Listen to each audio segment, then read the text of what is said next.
যেই টপিকস গুলো সেগুলো মানে আমরা বাকি অংশটুকু চ্যাপ্টারের বাকি অংশটুকু দিয়ে আমরা চ্যাপ্টারটা শেষ করবো ইনশাল্লাহ। আপনাদের স্ক্রিন দেখা যাচ্ছে? আচ্ছা,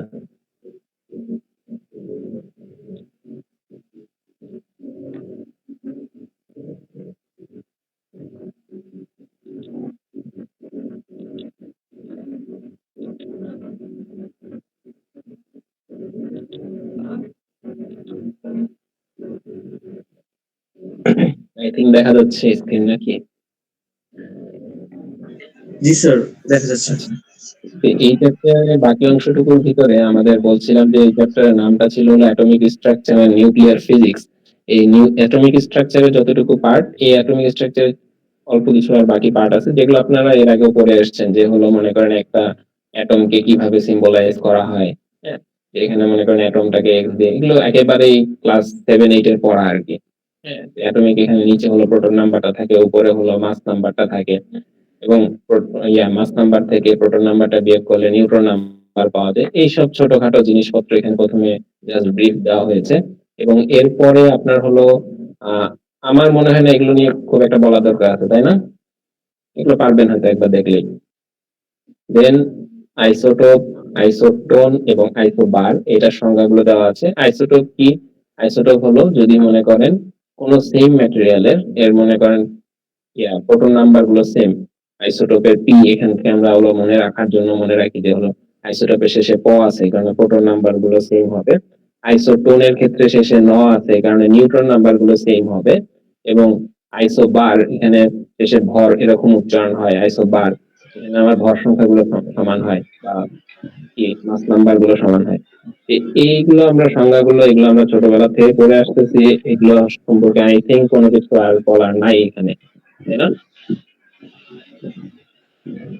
এগুলো তো পারেন আই থিঙ্ক। জি স্যার, আগে পড়ছি। হ্যাঁ, এগুলো একবার দেখলেই মনে পড়বে আবার আপনাদের। এটা তেমন ইম্পর্টেন্ট এখানে তেমন কিছু না।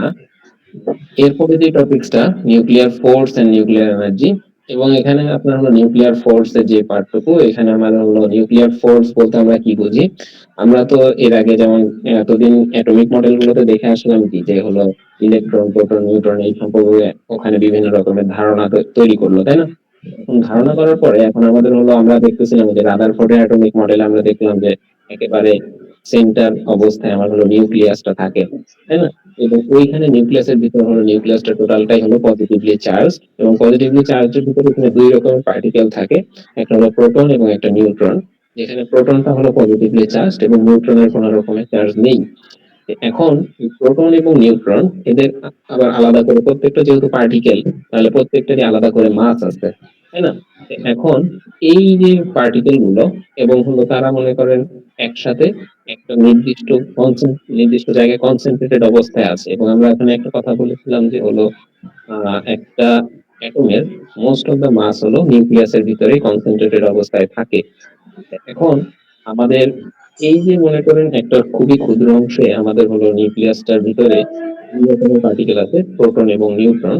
এবং প্রোটন এবং নিউট্রন তারা খুবই এখানে আমরা দেখতেছি যে প্রোটন হলো পজিটিভলি চার্জ, এবং এখানে একটা দুইটা মানে এখানে প্রোটন তো অনেক রকমের থাকে, তাই না? অনেক পরিমাণে থাকে।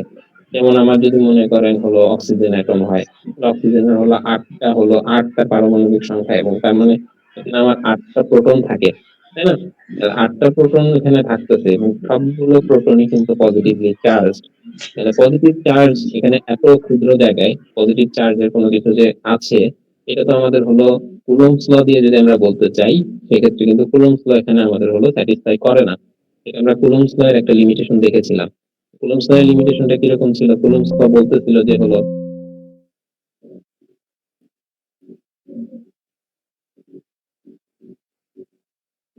আচ্ছা, কুলম্বস ল বলতেছিল কি, F is equal, F is proportional to Q1 Q2 by R square, তাই না? এক্ষেত্রে আমাদের হলো ডিস্টেন্সের মান যদি অনেক কম হয়, ফোর্সের মান অনেক বেশি হবে। এবং যদি ফোর্সের মান অনেক বেশি হয়, তাহলে আমাদের ওখানে তো আমাদের হলো রিপালশন ফোর্স, যেহেতু আমাদের হলো Q1 মানে হলো একটা পজিটিভ চার্জ, মানে প্রোটন প্রোটন, আমি নিউক্লিয়াসের ভিতরের কথা চিন্তা করতে বলতেছি। নিউক্লিয়াসের ভিতরে মনে করেন অক্সিজেনের 8টা প্রোটন আছে, তাই না? তাহলে এরকম 8টা প্রোটন এখানে থাকবে, এবং হলো তারা খুবই ক্ষুদ্র অংশের মধ্যে আছে, তাই না? এরকম ৮টা ৯টা, আমি এখানে ৮টা মনে করি।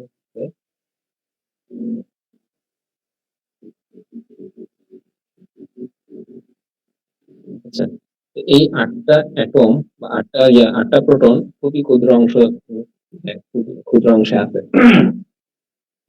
এখানে এই অ্যাটম, এই প্রোটন গুলোর ভিতরে ডিসটেন্স গুলো অনেক কম। তাহলে প্রোটন প্রোটন হলো দুইটাই পজিটিভ চার্জ এবং তাদের ডিসটেন্স অনেক কম। তার মানে এখানে আমাদের তাদের রিপালশন অনেক বেশি হওয়ার কথা। তার মানে এত ক্ষুদ্র জায়গায় রিপালশন অনেক বেশি, মানে হলো নেগেটিভ, মানে রিপালসিভ ফোর্স যেটা, সেটা অনেক বেশি হওয়ার কথা। নেগেটিভ ফোর্স যদি অনেক বেশি হয় বা রিপালসিভ ফোর্স যদি অনেক বেশি হয়, তাহলে এখানে তো এত ক্ষুদ্র অংশে আমাদের হলো কুলম্বস ল মতে এখানে এই প্রোটন গুলো এত কাছাকাছি থাকার কথা না। বাট এই যে এত কাছাকাছি আছে, তার মানে এখানে কুলম্বস ল কে টেক্কা দিয়ে আরো একটা ফোর্স এখানে কাজ করতেছে, যার কারণে তারা এখানে একসাথে আছে। এই একসাথে থাকার জন্য যে ফোর্সটা এখানে দরকার হচ্ছে, সেই ফোর্সটার নাম আমরা বলতেছি নিউক্লিয়ার ফোর্স। এবং এই যে নিউক্লিয়ার ফোর্স, এখানে তো শুধু প্রোটন আছে এমন না, এখানে নিউট্রনও আছে, তাই না? এখানে ৮টা ৯টা নিউট্রনও থাকতে পারে, এগুলোর কোনো চার্জ নেই, তাই না? এইরকম এই প্রোটন এবং নিউট্রন এগুলোর একটা কম্বাইন নেম আছে, যে নামটাকে বলা হয় নিউক্লিয়ন। নিউক্লিয়ন নিউক্লিয়ন বলতে একই সাথে প্রোটনকেও বোঝানো হয়। এদের একটা কমন নেম আর কি, প্রোটন এবং নিউট্রনের একটা কমন নেম হলো নিউক্লিয়ন। এবং এই নিউক্লিয়ন গুলো যে ফোর্সের মাধ্যমে একে অপরের সাথে অ্যাটাচ থাকে, সেই ফোর্সটার নাম হলো নিউক্লিয়ার ফোর্স। এখন এখানে একটা বিষয় আছে, যে এখানে হলো আমাদের বললাম যে এই প্রোটন নিউট্রন ইলেকট্রন সবগুলোরই আলাদা করে একটা করে মাস আছে। তাহলে যদি মাস থাকে, দ্যাট মিনস এখানে আমাদের হলো এই প্রোটন গুলোর মাস হলো 1.0077,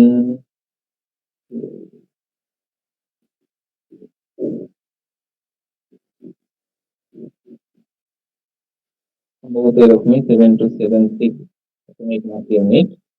এবং নিউট্রনের মাস হলো 1.008665 অ্যাটমিক মাস ইউনিট। এখানে এই যে প্রোটন এবং নিউট্রন এদের আলাদা আলাদা মাস আছে, এই মাসগুলো আমার যদি মনে করেন হলো একসাথে যোগ করি, কম্বাইন করি, তাহলে আমরা একটা রেজাল্ট পাবো। এখন দেখা যায় যে যখন এই প্রোটন এবং নিউট্রন গুলো আলাদা অবস্থায় থাকে, তাদের যে কম্বাইন মাস, এবং যখন তারা একসাথে থাকে কোথায়, নিউক্লিয়াসের ভিতরে একসাথে যখন থাকতেছে, তখন তাদের যে মাস, এই মাস দুইটার মধ্যে একটা ডিফেক্ট থাকে, মানে হলো একটা ডিফারেন্স থাকে। এবং এই দুইটাকে যোগ করলে কত আসবে দেখেন তো, আমি একটু দেখি এক্সাক্ট। 7 to 7।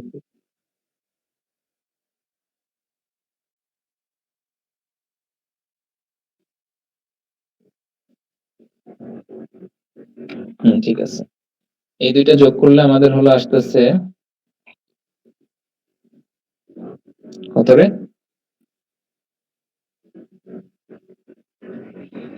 আচ্ছা, যাই আসুক, এখানে আমাদের হলো প্রোটন এবং নিউট্রন এটাকে আলাদা যেটা করব, যে এই মাসটা আসবে, সেই মাসটা অবভিয়াসলি যখন হলো আমার হলো এই দুইটা অ্যাটাচড অবস্থায় থাকবে নিউক্লিয়াসের ভিতরে, তার থেকে বেশি হবে এখানকার মাসটা। বুঝা গেছে? এই মাসটা অলওয়েজ বেশি হবে এই প্রোটন এবং নিউট্রন যখন নিউক্লিয়াসের ভিতরে থাকবে তার মাসের থেকে। এখন এই যে প্রোটন এবং নিউট্রন যখন আলাদা অবস্থায় থাকতেছে, তাদের যে মাস, এবং প্রোটন এবং নিউট্রন যখন একসাথে থাকতেছে তাদের যে মাস, এদের মধ্যে যে ডিফারেন্স, সেই ডিফারেন্স মাসটাকে বলা হচ্ছে হলো মাস ডিফেক্ট। তাহলে এখন কোশ্চেন এর হচ্ছে যে তখন এই প্রোটন এবং নিউট্রন যখন আলাদা অবস্থায় থাকতেছিল, তখন তাদের মাস বেশি দেখাচ্ছে, এবং প্রোটন এবং নিউট্রন যখন একসাথে থাকতেছে তখন তাদের মাস কম দেখাচ্ছে। তাহলে বাকি মাসটুকু গেল কোথায়? এখন আমরা আইনস্টাইনের এনার্জি মাস রিলেশন থেকে আমরা কি জানি, E = mc², তাই না? এখানে আমরা এম এর পরিবর্তে বসাবো হলো ডিএলএম।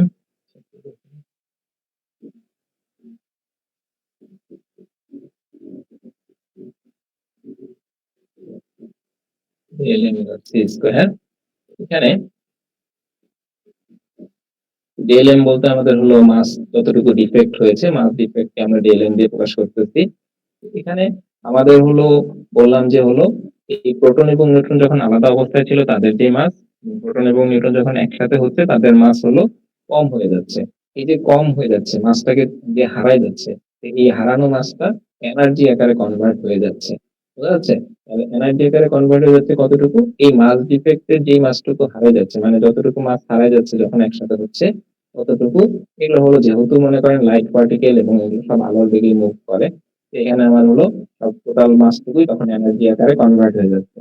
এবং এনার্জি আকারে কনভার্ট হয়ে এই এনার্জিটুকুই আমাদের এই প্রোটন এবং নিউট্রনকে একসাথে অ্যাটাচড অবস্থায় রাখতেছে। এবং এই যে একসাথে রাখতেছে এটাকে বলা হয় হলো বাইন্ডিং এনার্জি।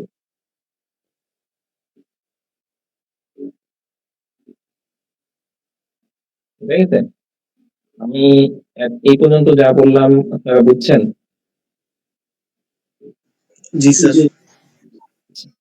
এখানে বাইন্ডিং এনার্জি আমরা কিন্তু কেমিস্ট্রিতেও পড়ে এসেছি ছোটবেলায়, যে হলো বাইন্ডিং এনার্জি। ওখানে আমরা হলো কার্বন হাইড্রোজেন এগুলো একসাথে থাকলে কি একটা বাইন্ডিং, ওটা কেমিস্ট্রির ক্ষেত্রে বাইন্ডিং এনার্জি ওভাবে ডিসক্রাইব করা হয়।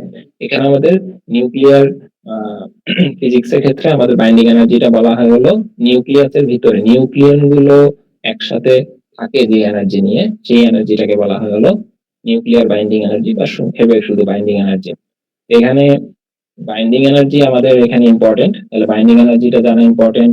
এবং এখানে একটা কনসেপ্ট এখানে বললাম যে হলো এখানে হলো মাস ডিফেক্ট, যতটুকু মাস ডিফেক্ট হচ্ছে তার টোটালটুকুই হলো এনার্জি আকারে কনভার্ট হয়ে যাচ্ছে। এবং যে এনার্জিটি কনভার্ট হয়ে যাচ্ছে সেই এনার্জিটুকুই হলো বাইন্ডিং এনার্জি হিসেবে এখানে থাকতেছে। এবার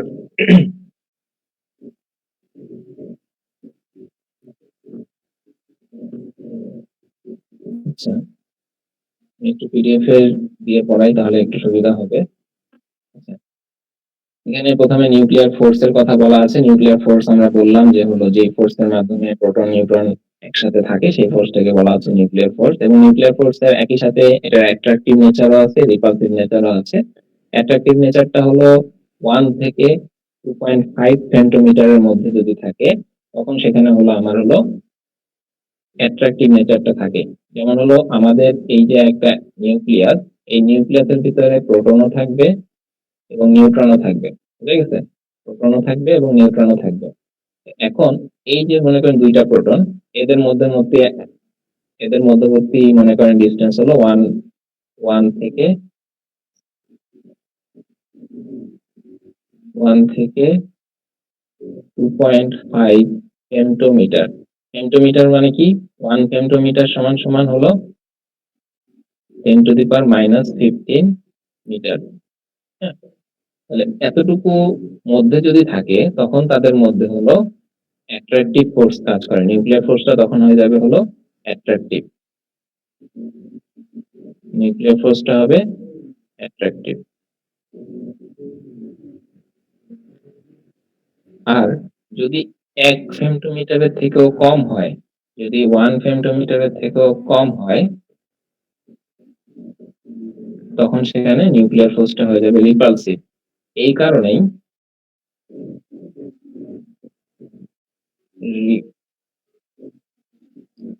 রিপালসিভ।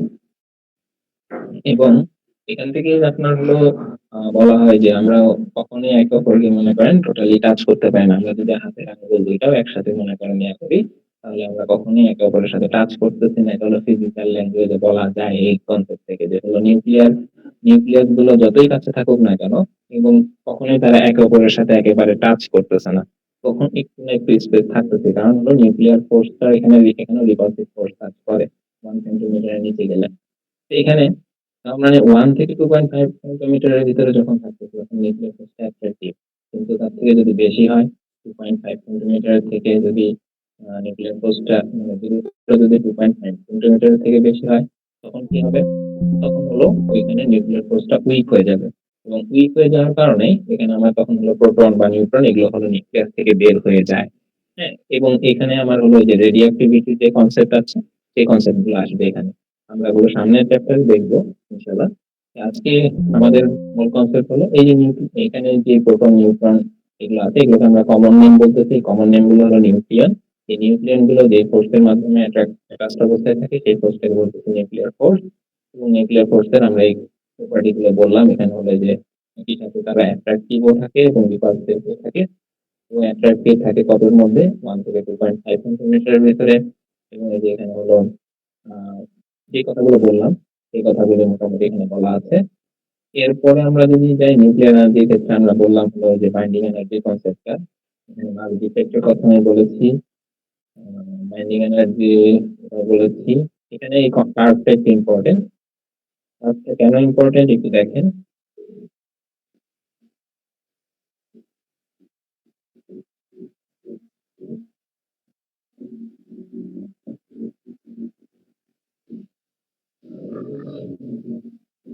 আচ্ছা,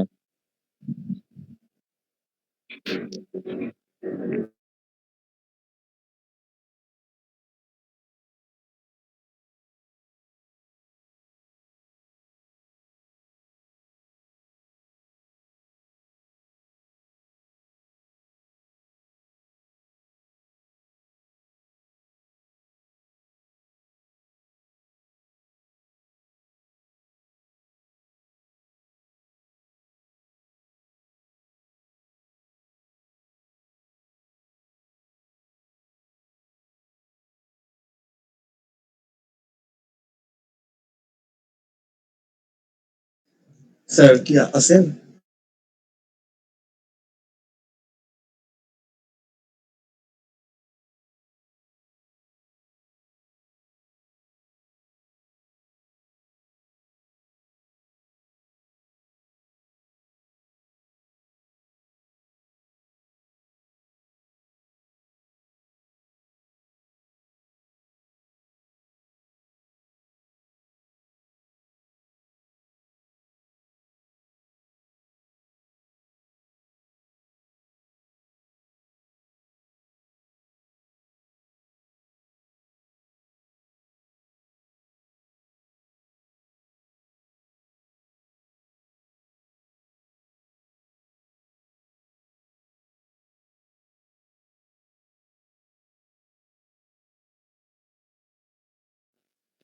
হ্যালো, আমার কথা শোনা যাচ্ছে? জি স্যার, এখন শোনা যায়। আচ্ছা, এখানে দেখেন আমাদের হলো বললাম যে বাইন্ডিং এনার্জির যে কনসেপ্ট সেটা তো আমি বলেছি যে হলো মাস ডিফেক্ট আপনার হলো এনার্জি আকারে কনভার্ট হয়ে যাচ্ছে, সেটা এখানে আমরা বাইন্ডিং এনার্জি পাচ্ছি। এবং বাইন্ডিং এনার্জির ক্ষেত্রে বাইন্ডিং এনার্জি কার্ভ যেটা সেটা ইম্পর্টেন্ট। এবং এখান থেকে আমাদের হলো আরেকটা কনসেপ্ট এখানে দরকার, একটু বানান দেখি।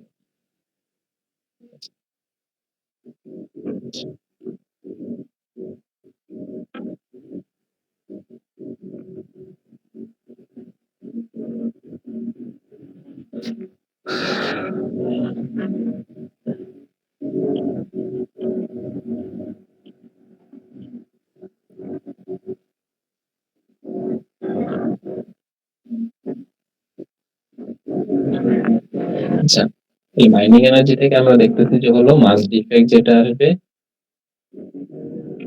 সাথে পি স্কয়ার গুণ করলে আমরা হলো বাইন্ডিং এনার্জিটুকু পাচ্ছি।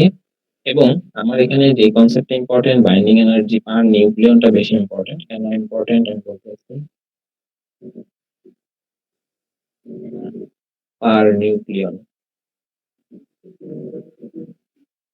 এটাকে সংক্ষেপে লেখা হয় হলো বাইন্ডিং এনার্জি নিউক্লিয়ন হলো এফ।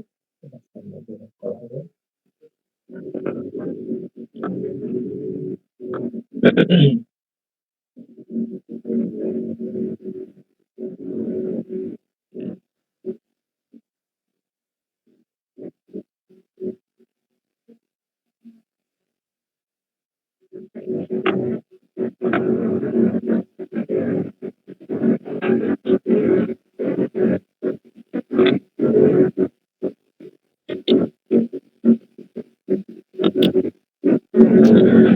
আচ্ছা, এখানে এই কার্ভটা একটু দেখেন। বাইন্ডিং এনার্জি পার নিউক্লিয়ন দিয়ে বোঝানো হয় যে আমাদের এখানে মনে করেন অক্সিজেনের আমি একটু উদাহরণ দিয়েছিলাম। অক্সিজেনের ক্ষেত্রে সাপোজ 8টা প্রোটন এবং 8টা নিউট্রন যদি থাকে তাহলে 16টা তার নিউক্লিয়ন, টোটাল নিউক্লিয়ন হলো 16টা।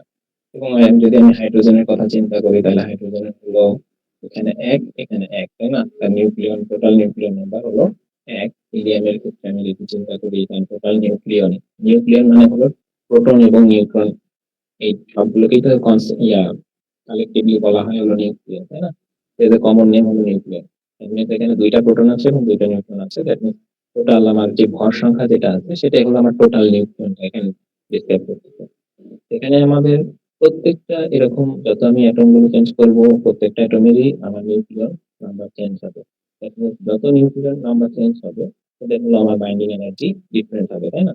নিউক্লিয়র নাম্বার যত হবে মানে যতগুলো নিউক্লিয়ন থাকবে বাইন্ডিং এনার্জি তত ডিফারেন্ট হবে। তো এখন এখানে আমার যে বিষয়টা ইম্পর্টেন্ট তার মানে আমার এই হাইড্রোজেনের জন্য এক রকমের বাইন্ডিং এনার্জি পাবো, অক্সিজেনের এক রকমের বাইন্ডিং এনার্জি পাবো, হিলিয়ামের এক রকমের পাবো। একেকটা অ্যাটমের জন্য একেক রকমের আমার বাইন্ডিং এনার্জি পাবো।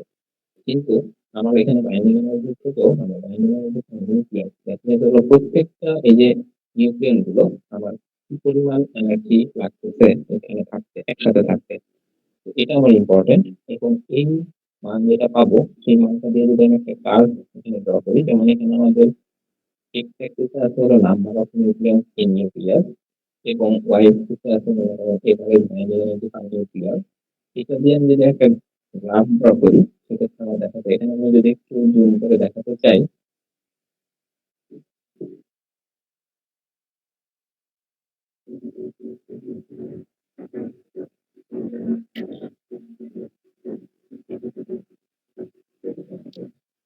দেখা যাচ্ছে কি? হ্যাঁ দেখা যাচ্ছে আই থিঙ্ক। G sir. দেখেন আপনারা এই যে এখানে হলো টোটাল নিউক্লিয়ার নাম্বার এগুলো দেওয়া আছে, হ্যাঁ? তো আমার যেমন হলো হাইড্রোজেনের হলো আমার কি কি আছে, হাইড্রোজেনের কিন্তু হলো আহ হাইড্রোজেন তিন রকমের আইসোটোপ আছে হাইড্রোজেনের। একটা হলো হাইড্রোজেন, একটা হলো ডিউটেরিয়াম, একটা হলো ট্রিটিয়াম, তাই না? এখন এবং এই প্রত্যেকটার নিউক্লিয়ার নাম্বার কিন্তু ডিফারেন্ট। প্রথমটার ক্ষেত্রে নিউক্লিয়ার নাম্বার 1, তারপরটা নিউক্লিয়ার নাম্বার 2 এবং তারপর নিউক্লিয়ার নাম্বার কি 3, তাই না? এক একটা নিউক্লিয়ার নাম্বার এক এক রকম, এক একটা নিউক্লিয়ার নাম্বার এক এক রকম এবং এক একটার বাইন্ডিং এনার্জিও তার মানে এক এক রকম হবে। বুঝা গেছে? বাইন্ডিং এনার্জি ডিফারেন্ট হবে এবং আমি যদি বাইন্ডিং এনার্জি পার নিউক্লিয়ন করি সেক্ষেত্রে সেটাও ডিফারেন্ট আসবে এখানে। এবং এই মানগুলো যদি আমি এখানে প্রত্যেকটা গ্রাফ অনুযায়ী এখানে বসাতে থাকি সেক্ষেত্রে আমরা এরকম একটা গ্রাফ পাবো এবং এই যে এখানে এখানে ইনক্রিজ করবে এখানে এবং ইনক্রিজ করার পর এখানে স্লাইড ডিক্রিজ আছে, এখানে লিথিয়ামের একটা এখানে আইসোটোপ আছে, এরপর আবার ইনক্রিজ করার পরে ম্যাক্সিমাম আসে হলো এই যে আয়রনের 56। স্যার আপনার অডিও একটু ভেঙে ভেঙে আসতেছে স্যার, বুঝতে একটু প্রবলেম হচ্ছে। শোনা যায় না?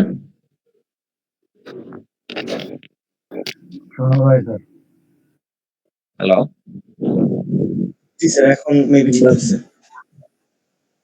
আচ্ছা, যেটা বলতেছিলাম যে এখানে আমার হাইড্রোজেন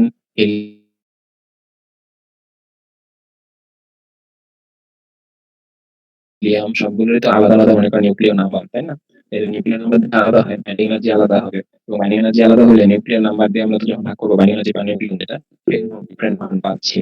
এবং তখন এই মানগুলোকে যদি আমি গ্রাফে বসাই সেক্ষেত্রে এইরকমই একটা গ্রাফ পাওয়া যাচ্ছে এবং গ্রাফে দেখা যাচ্ছে যে হলো হাইড্রোজেন, এটা হলো হাইড্রোজেন 1, হাইড্রোজেন 2, এরকম করে helium 3, hydrogen 3, helium 4, lithium 6, lithium 7, এরকম বিভিন্ন রকমের আইসোটোপ সহ এখানে আমার একটা কার্ভ ড্র করা আছে এবং কার্ভ মানে এইরকমই আমার রেজাল্ট গুলো আসে বাইন্ডিং এনার্জি বা নিউক্লিয়ার মান গুলো বসানোর পরে। এখানে আমরা দেখতেছি যে আয়রন 56 এই মানটা আমার সবচেয়ে বেশি দেখা যাচ্ছে, হ্যাঁ? এবং দেখার পরে এখানে আমার হলো গ্রাজুয়ালি আবার এখানে ডিক্রিজ করা শুরু করছে এবং হলো এখান থেকে আমরা দেখতেছি ইউরেনিয়াম 238, ইউরেনিয়াম 235 এরকম আইসোটোপ গুলো এই যে এদিকে আমার শেষের দিকে আছে অ্যাটম গুলো। তো এখান থেকে একটা কনসেপ্ট এখানে আমার হলো ইম্পর্টেন্ট যে হলো এখান থেকে আমাদের নিউক্লিয়ার ফিউশন এবং নিউক্লিয়ার ফিশন রিঅ্যাকশন গুলো ব্যাখ্যা করা যায়। তা আমরা নিউক্লিয়ার ফিউশন এবং নিউক্লিয়ার ফিশন সম্পর্কে আপনাদের আইডিয়া আছে? জি স্যার আছে। নিউক্লিয়ার ফিউশন কোনটা?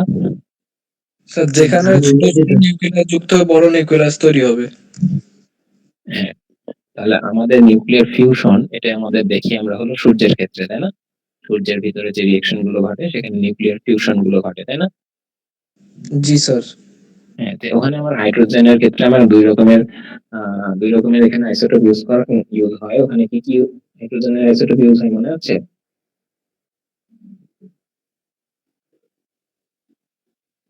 না স্যার এটা মনে নাই।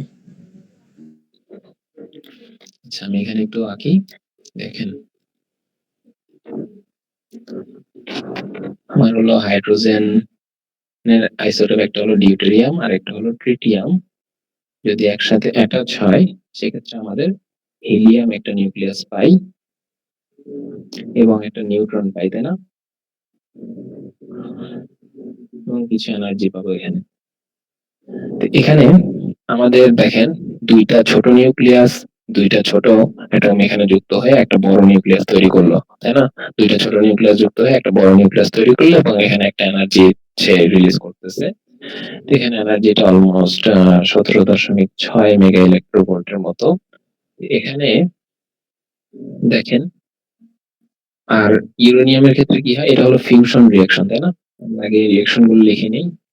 আর ফিউশন রিঅ্যাকশন আমরা দেখি হলো পারমাণবিক যে চুল্লিগুলো আছে, তো সেগুলোর ভিতরে আমরা ফিউশন রিঅ্যাকশন গুলো ঘটে।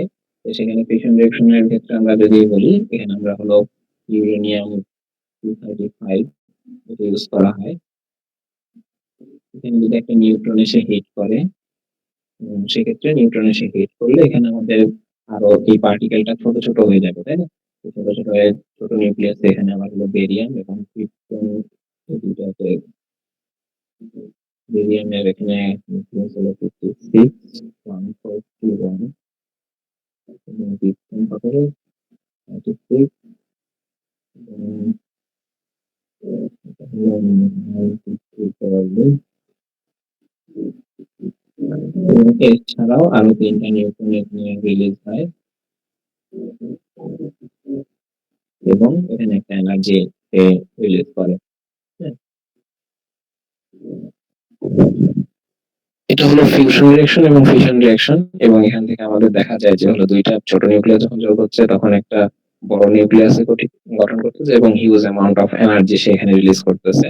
এবং ফিশনের ক্ষেত্রে একটা বড় নিউক্লিয়াস এটা ভেঙে ছোট ছোট নিউক্লিয়াস আরো রূপান্তর হচ্ছে এবং এখানে এনার্জি রিলিজ করতেছে। এখন আমরা এই জিনিসটাই যদি আমি এই গ্রাফ থেকে ব্যাখ্যা করতে চাই, কিভাবে দেখেন, এই যে এখানে হলো হাইড্রোজেন 2 আছে, এখানে হাইড্রোজেন 3, এগুলো যত নিচের দিকে আছে তত কি তার এনার্জি কম, বাইন্ডিং এনার্জি কম নাকি? এভারেজ বাইন্ডিং এনার্জি পার নিউক্লিয়ন, এটা হলো ওয়াই অ্যাক্সিস আছে, তাই না? যত উপরের দিকে যাব বাইন্ডিং এনার্জি তত বেশি, তাই না? আর যত নিচের দিকে আছে বাইন্ডিং এনার্জি তত কম। তাহলে দেখেন হাইড্রোজেন 2 এবং হাইড্রোজেন 3 এই দুইটা যখন একসাথে অ্যাটাচ হচ্ছে ফিউশনের ক্ষেত্রে কি হচ্ছে, হাইড্রোজেন 2 আর এবং হাইড্রোজেন 3 যখন অ্যাটাচ হচ্ছে তখন আমার হিলিয়াম, এটা হিলিয়াম হিলিয়াম 4 এখানে প্রডিউস করতেছে, তাই না? এবং হিলিয়াম 4 এর ক্ষেত্রে আপনি দেখেন হিলিয়াম 4 কোথায় আছে, হিলিয়াম 4 কোথায়, এই যে এখানে হিলিয়াম 4 বোঝা গেছে। তাহলে দুইটা এই যে ছোট ছোট নিউক্লিয়াস যখন একসাথে হচ্ছে তখন সে হিলিয়াম 4 গঠন করতেছে এবং হিলিয়াম 4 এর ক্ষেত্রে বাইন্ডিং এনার্জি বা নিউক্লিয়নটা কোথায়, এই যে এই পয়েন্টে। দ্যাট মিন্স এই যে এগুলোর এনার্জি কিন্তু খুবই কম, তাই না? একটার মনে করেন এই যে 1 এর ঘরে আর একটার ঘর হলো 3 এর ঘরে সাপোজ, কিন্তু যখন আমার হিলিয়াম রূপান্তর হচ্ছে তখন প্রায় 7 এর ঘরে এখানে এনার্জি প্রডিউস হচ্ছে, তাই না? দুইটা যখন একসাথে হচ্ছে তখন অনেক হাই এনার্জি এখানে প্রডিউস করতে পারতেছে। তো এই যে এইখান থেকে আমার এই গ্রাফ থেকে দেখা যায় যে হলো আমার হলো এই ফিউশন রিঅ্যাকশনটা এখানে এই গ্রাফ থেকে ডিসক্রাইব করা যায় আর কি। এবং আমি সেম ওয়েতে আমি যদি বলি ইউরেনিয়ামটা ভেঙে আমার হলো বেরিয়াম এবং ক্রিপ্টন যখন রূপান্তর হচ্ছে, সেম ওয়েতে এখানে আপনি দেখেন যে ইউরেনিয়াম কোথায়, যে এই শেষের দিকে আছে, এটা ভেঙে ছোট নিউক্লিয়াস গঠন করতেছে। ছোট নিউক্লিয়াস কোন দিকে থাকবে, আমার হলো এই যে এই কথা শোনা যাচ্ছে না? হ্যালো, জি স্যার। জি স্যার, শুনতেছেন? জি স্যার, বাট স্যার অডিওটা স্যার একটু বুঝতে অসুবিধা হইতেছে। আমি জানি না আমার পার্সোনাল প্রবলেম হচ্ছে কিনা, বাট স্যার একটু প্রবলেম হচ্ছে আমার। আচ্ছা অডিওটা একটু কম আসতেছে। অডিও প্রবলেম হচ্ছে? হ্যালো, স্যার শোনা যাচ্ছে স্যার। আচ্ছা, এখানে দেখেন এই নিচের অংশটুকু এক্স অ্যাক্সিসে আমার কি আছে, এক্স অ্যাক্সিসে নিউক্লিয়ার নাম্বার, তাই না? তা আমার নিউক্লিয়ার নাম্বার এই যে বাম থেকে যখন ডানের দিকে যাচ্ছে নিউক্লিয়ার নাম্বার বাড়তেছে, আর যদি আমি অপোজিট ওয়েতে থিঙ্ক করি ডান থেকে বামের দিকে যাচ্ছে তখন নিউক্লিয়ার নাম্বার কমতেছে। নিউক্লিয়ার নাম্বার কম হওয়ার অর্থ হলো আমার হলো এখানে অ্যাটম গুলো ছোট হয়ে যাওয়া, তাই না? তা আমার ইউরেনিয়াম হলো আমার এই পয়েন্টে আছে, এটাকে যদি আমি এইদিকে আসি, এই লেফট সাইডের দিকে আসি, তাহলে লেফট সাইডের দিকে আসলে কিন্তু আমার হলো ছোট নিউক্লিয়াসের দিকে আগাচ্ছি, তাই না? এখান থেকে দেখেন ইউরেনিয়াম 235 ভেঙে কিন্তু ছোট নিউক্লিয়াসে যখন গঠন হচ্ছে, এক্ষেত্রে কিন্তু এই যে উপরের দিকে যাচ্ছে, তাই না? এইদিকে বাম দিকে যখন যাচ্ছে তখন দেখেন বাম দিক দিয়ে চিন্তা করেন, তখন কিন্তু এই কার্ভটা উপরের দিকে যাচ্ছে, তাই না? তাহলে উপরের দিকে যাওয়ার অর্থ হলো আমার এনার্জিটুকু বাড়তেছে, তাই না? আমি এখানে প্রথমে একটু আগে আরেকটা কথা বলছিলাম যে হলো এই ওয়াই এক্সিসে কি এনার্জি আছে, তাই না? বাইন্ডিং এনার্জি বা নিউক্লিয়ার। তাহলে এটা যদি বামের দিকে যায়, দ্যাট মিনস বামের দিকে এই কার্ভটা উপরের দিকে যাচ্ছে, তার মানে উপরের দিকে আমার এনার্জিটুকু বেশি। তার মানে আগে এনার্জি কম ছিল, এখন এনার্জিটুকু বেশি প্রডিউস হচ্ছে। বোঝা যাচ্ছে? এখান থেকে আমার ফিউশন রিঅ্যাকশনটুকু ব্যাখ্যা করা যায় সেম ওয়েতে যেটা আমরা বলছিলাম ফিউশনের ক্ষেত্রেও। মনে আছে? বুঝছেন?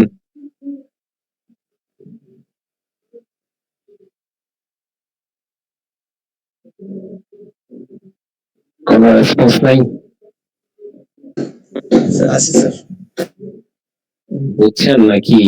আরেকবার বলবো নাকি? স্যার আরেকবার রিপিট করলে ভালো হতো।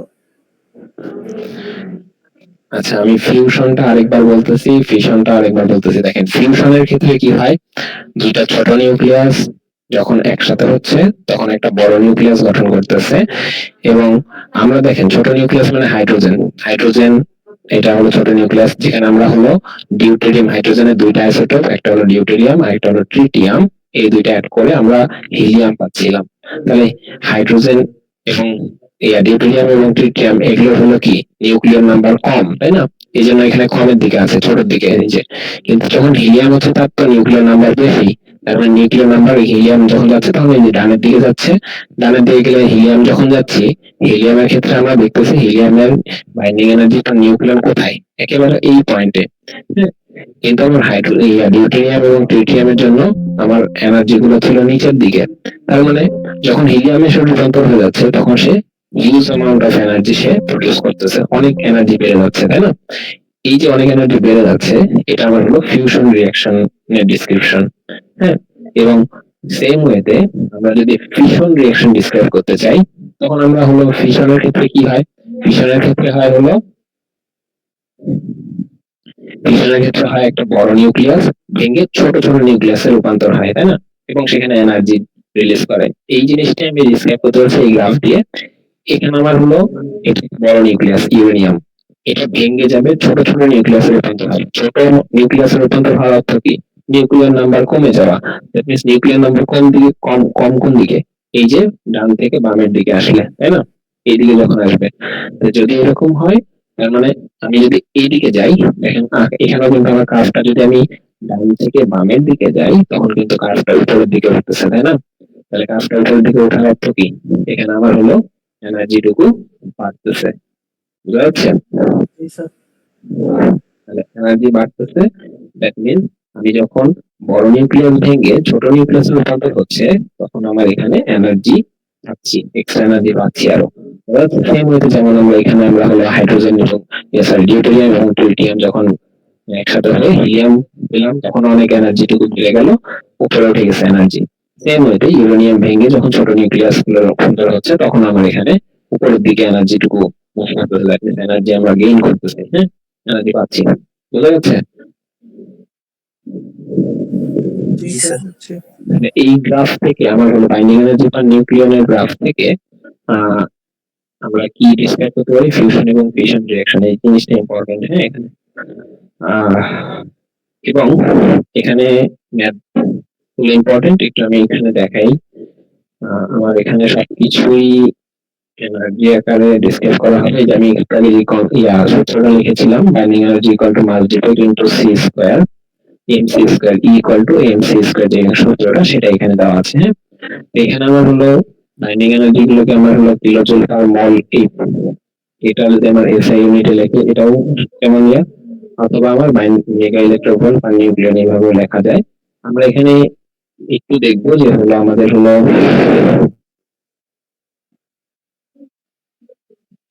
আমি একটা ম্যাথ দেখাই, তাহলে এখানে সবগুলো কভার হয়ে যাবে। দাঁড়ান। উম,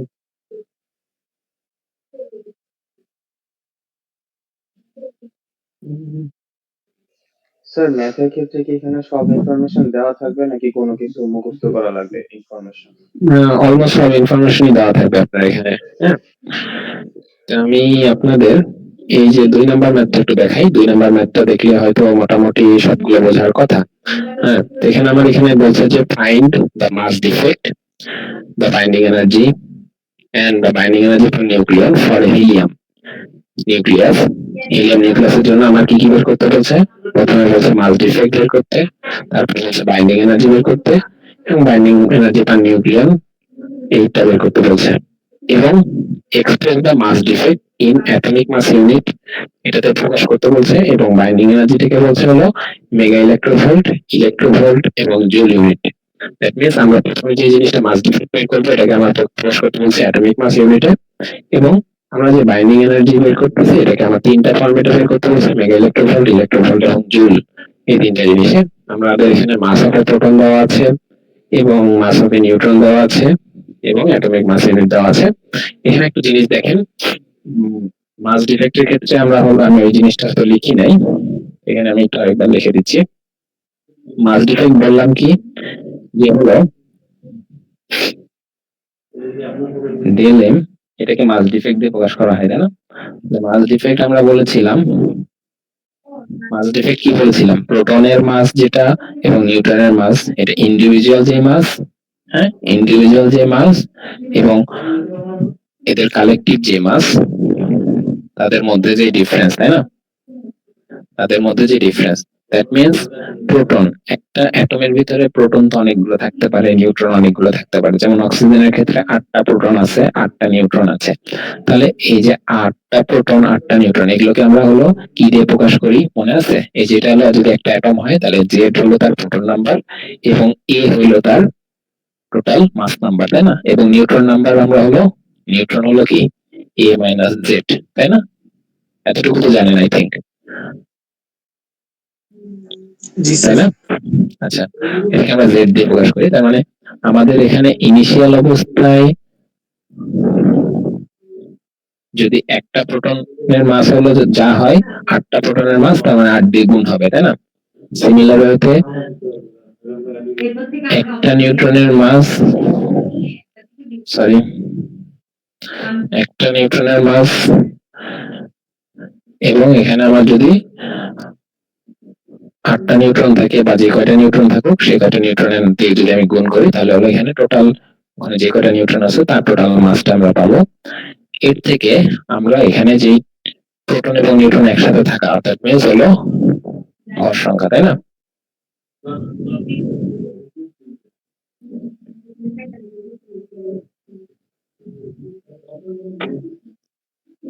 একবারে নিউক্লিয়াসের মাস লিখলে হয়। আচ্ছা, মাস অফ দ্য নিউক্লিয়াস। এখানে এইটা হলো আমার মাস ডিফেক্টের ইকুয়েশন, যে হলো প্রোটনের মাস প্লাস নিউট্রনের মাস মাইনাস নিউক্লিয়াসের মাস করলে আমাদের যেটা পাবো সেটা হলো আমার মাস ডিফেক্ট। আমাদের এখানে আমাদের প্রথমে যে জিনিসগুলো দেওয়া আছে একটু দেখেন। আই সেকশন আপনাদের ক্লাস আছে?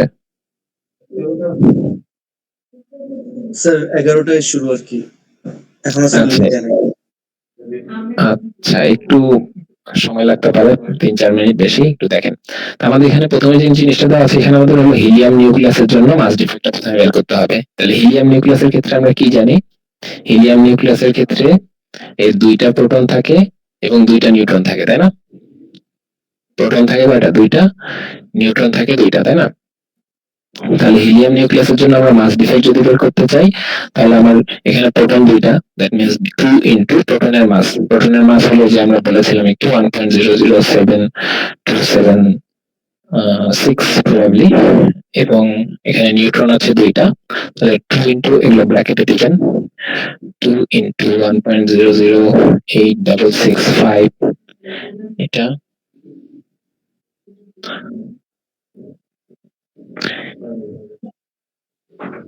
মাইনাস হিলিয়াম নিউক্লিয়াসের আমার হলো মাস, যদি আমি এখানে দেখতে চাই এটা আমাদের দেওয়া থাকবে, অ্যাকচুয়াল মাসে যেটা দেওয়া থাকবে, হ্যাঁ 4.00276। স্যার আমাদের কি প্রোটন এবং নিউট্রনের ভর মুখস্থ করতে হবে কি দিয়ে দিবে অলওয়েজ? এটা মুখস্থ রাখা বেটার আই থিঙ্ক, কারণ এগুলো মানে অ্যাজ ইউজুয়াল ইউজ হবে এই ম্যাথ গুলোর ক্ষেত্রে। হ্যাঁ, যদি না দিয়ে দেওয়া থাকে ইন কেস, মনে রাখলে বেটার আর কি। 1.007276 এটা হলো প্রোটন এবং 1.008665 এটা হলো নিউট্রনের মাস। এগুলো হলো অ্যাটমিক মাস ইউনিটে।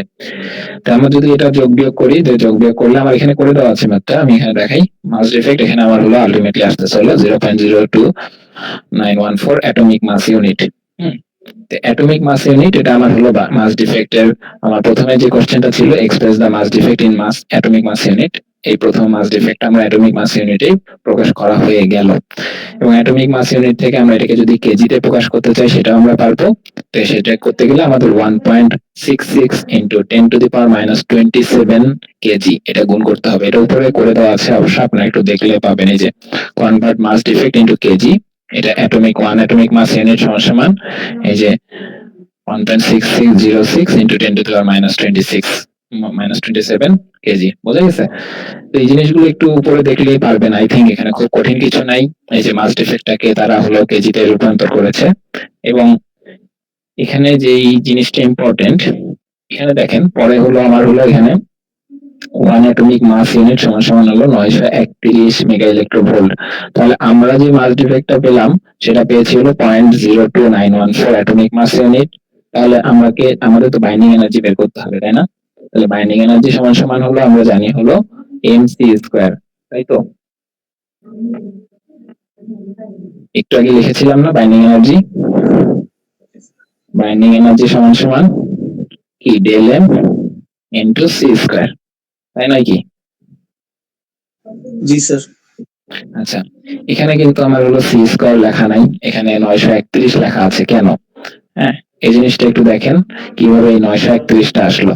তো এখানে আমার হলো সি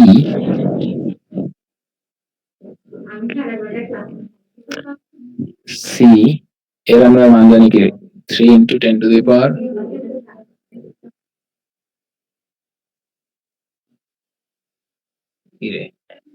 কি বেরোচ্ছে?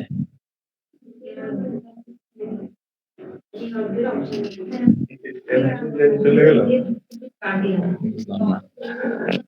আচ্ছা, 3 into 10 to the power 8 metre per second.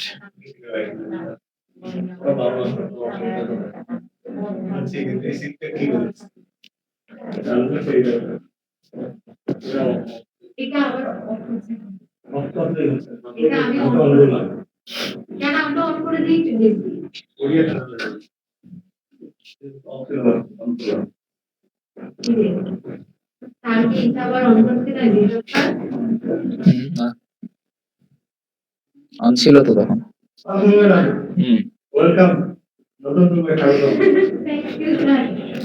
আচ্ছা, আপনাদের এটা আমরা সি ইকুয়াল টু জানি হলো, আচ্ছা এম ইকুয়াল টু যদি 1 অ্যাটমিক মাস ইউনিট হয়,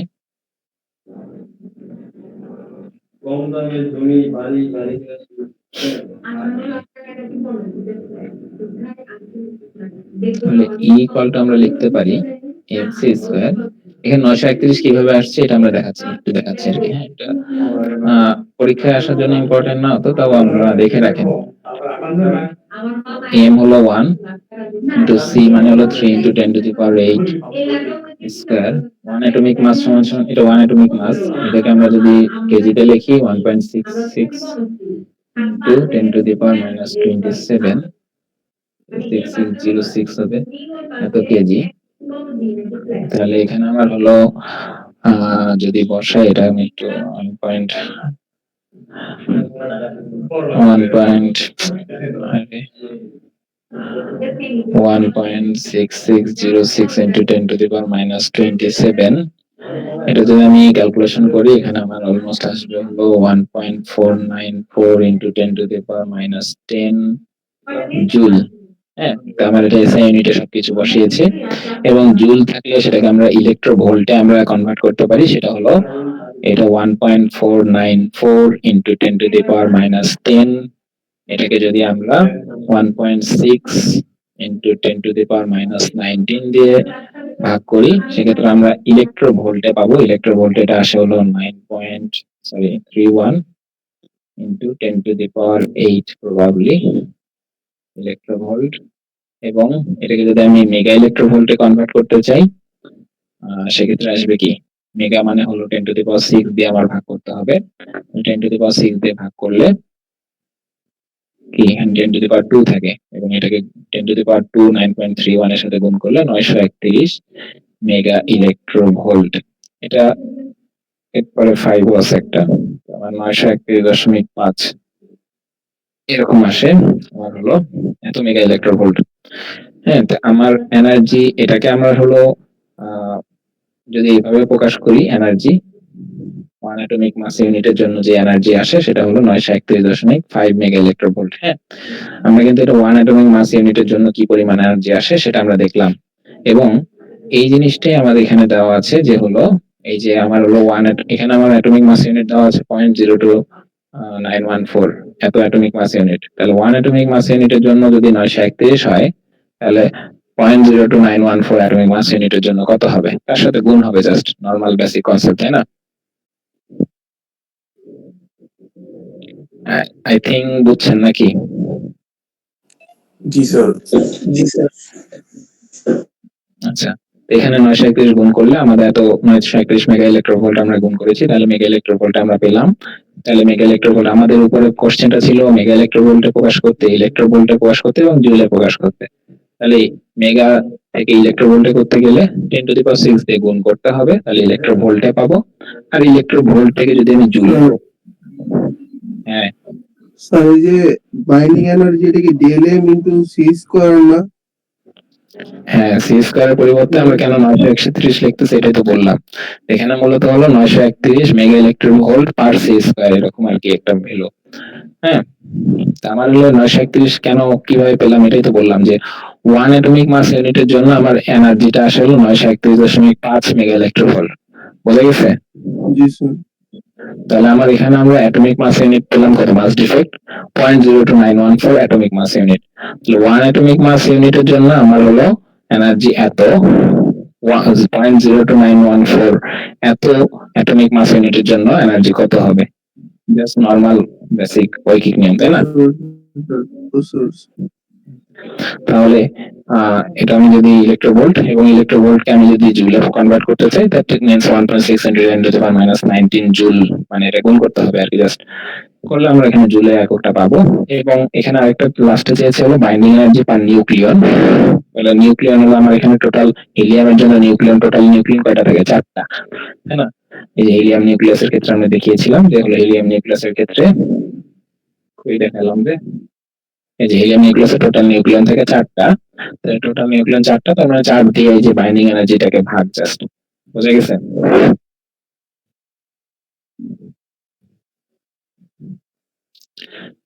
বুঝছেন? এখানে কিন্তু টাইপিং এর নাম্বার কয়টা মনে রাখতে হবে, যে হিলিয়াম এর নিউক্লিয়াস 4টা, তারপর এখানে খালি এই দুইটার মান মনে রাখলেই হবে, প্রোটনের মাস এবং নিউট্রনের মাস। এই যে প্রোটনের মাস হলো 1.007276 এবং নিউট্রনের মাস 1.008665। বুঝা গেছে? জি স্যার। জি স্যার। এটা হলো একেবারে বেসিক, মানে এই ম্যাথটা পারলে মোটামুটি সবগুলোর কনসেপ্টই আপনি বুঝবেন আই থিংক।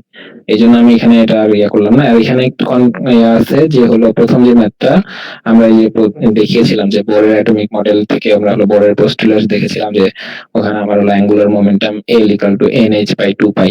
হ্যাঁ, তো এখানে এই ম্যাথে আমার হলো NH কাট লেখা প্রবাবলি, এটা একটু দেখবেন, এটা NH হবে। হ্যাঁ,